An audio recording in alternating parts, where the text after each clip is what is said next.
Magkano ang sahod mo ngayon? Minimum wage? O sakto lang para makaraos buwan-buwan? Kung minsan mo nang nasabi sa sarili mo na, hindi ako makapag-ipon kasi malit lang naman ang sahod ko. Gusto kong makinig ka ng mabuti sa video na to. Dahil lang totoo, hindi sahod ang pinaka-problema ng karamihan, kundi sistema, mindset at disiplina.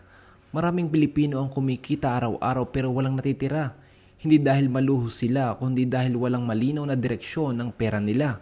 Kapag dumating ang sahod parang dumaan lang, bayad dito, bayad doon, tapos wala na. Kaya pag may emergency, ang takbuhan ay utang.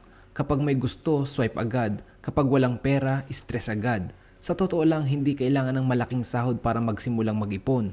Although mas mainam na malaking sahod pero ang mas kailangan mo ay tamang paraan. Sa video na to, pag-uusapan natin ang 10 mabisang paraan paano makapag-ipon kahit maliit ang sahod mo. Mga praktikal, realistic at subok na hakbang na kayang gawin ng kahit sinong Pilipino. Kahit pa nagsisimula ka pa lang. Kung gusto mong magkaroon ng ipon, peace of mind at mas kontrol sa pera mo, tapusin mo ang video na to hanggang dulo. Dahil baka ang isa sa paraan dito ang magbabago ng financial future mo. Ready ka na? Let's go! Number 1, gumamit ng hiwa-hiwalay na accounts.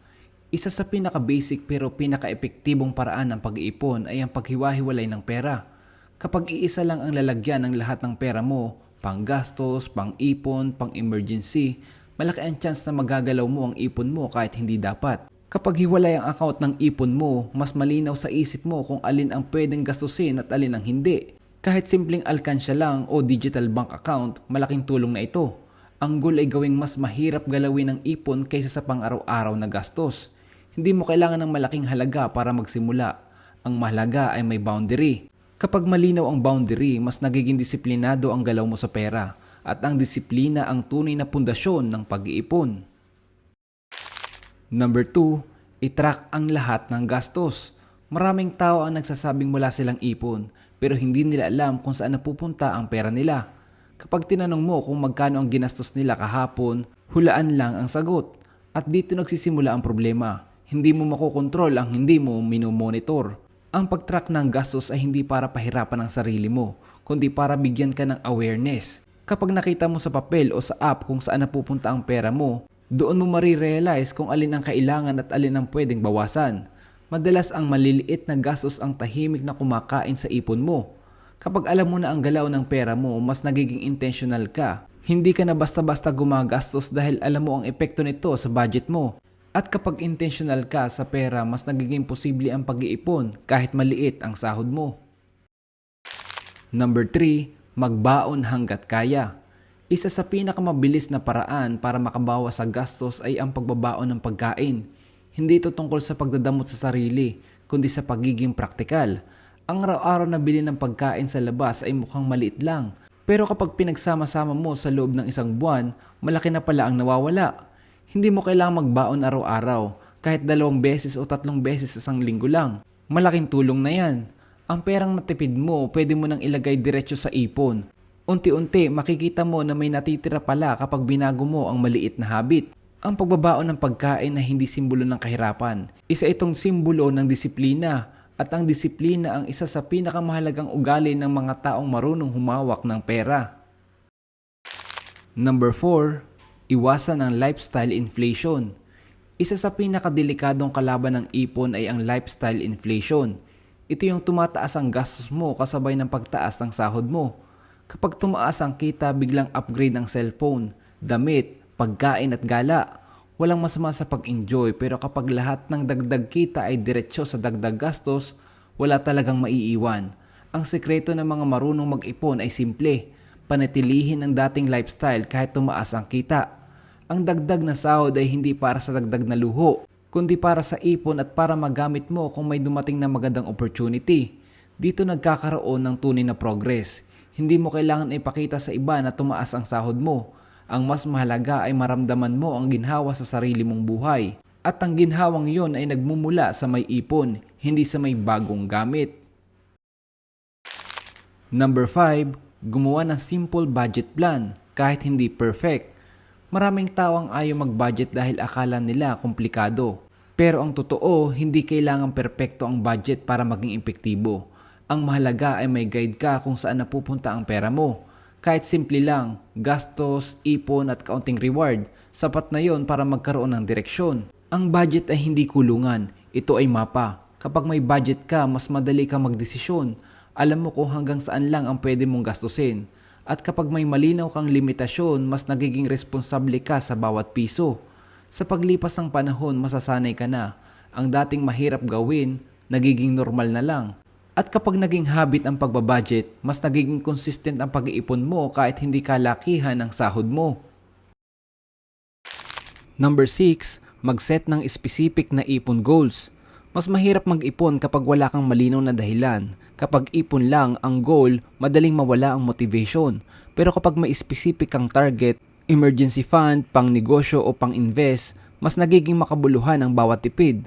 Ang goal ay nagbibigay ng direksyon at emosyon sa pag-iipon. Kapag alam mo kung para saan ang iniipon mo, mas madali kang tumanggi sa tukso. Mas nagiging malinaw kung alin ang importante at alin ang pwedeng ipagpaliban. Hindi kailangan na malaki agad ang goal, ang mahalaga ay malinaw. Dahil ang malinaw na goal ay mas madaling abutin kaysa sa malabong pangarap. Number 7, humanap ng maliit na extra income. Kung hindi sapat ang sahod para mag-ipon, pwedeng magdagdag ng kita. Hindi kailangan ng full-time agad. Kahit maliit na sideline, online work o racket, malaking tulong na yan sa ipon mo. Ang mahalaga ay may extra cash flow. Ang extra income ay hindi lang dagdag pera, kundi dagdag options.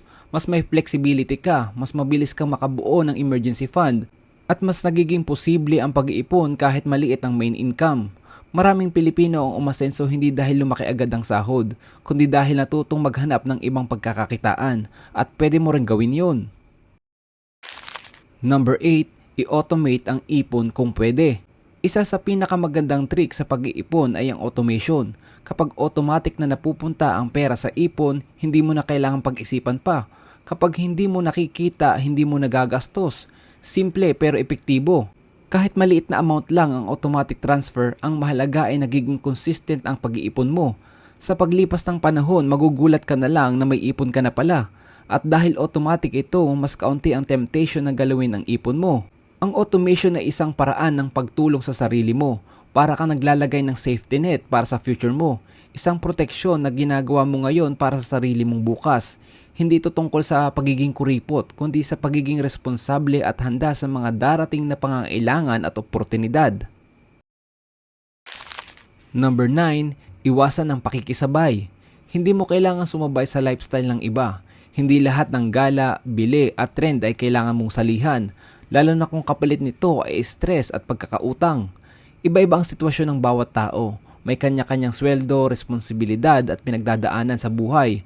Ang mahalaga ay ang sitwasyon mo ngayon at ang direksyon ng goal mo sa buhay, hindi ang takbo ng buhay ng iba. Maraming nauubos ang pera hindi dahil kailangan, kundi dahil ayaw mapag-iwanan. Ayaw mapag-iwanan sa kwento, sa picture, sa social media o sa usapan ng barkada. Pero tandaan mo, mas masakit mapag-iwanan sa ipon kaysa sa uso. Ang trend ay lumilipas pero ang kakulangan sa pera ay ramdam na ramdam kapag dumating ang emergency. Kapag natuto kang tumanggi, mas natututo kang mag-prioritize. Mas nagiging malinaw sa iyo kung alin ang mahalaga at alin ang pwedeng ipagpaliban. At ang taong marunong mag-prioritize ay mas may tsansa na umasenso sa buhay. Dahil hindi siya gumagastos para magmukhang okay. Gumagastos siya para tunay na umusad sa buhay niya. Number 10, unahin ang ipon, hindi ang tira. Ito ang pinaka-importanting prinsipyo sa lahat pagdating sa pag-iipon. Huwag mong ipunin ng tira, unahin mo ang ipon.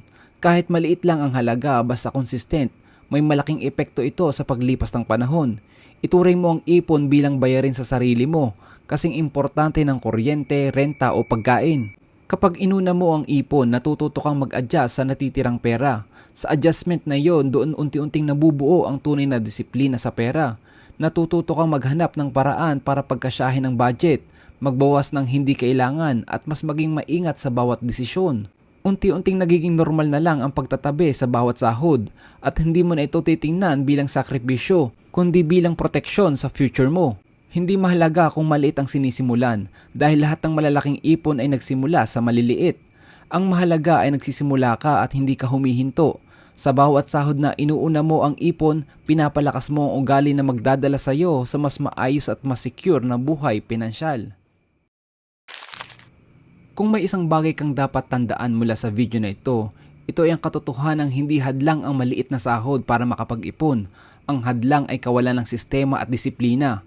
Kapag natutunan mong kontrolin ang maliit, mas handa kang humawak ng mas malaki.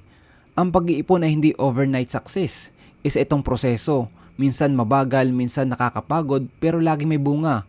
Ang bawat pisong iniipon mo ngayon ay isang hakbang palayo sa stress at isang hakbang papunta sa mas maayos na kinabukasan.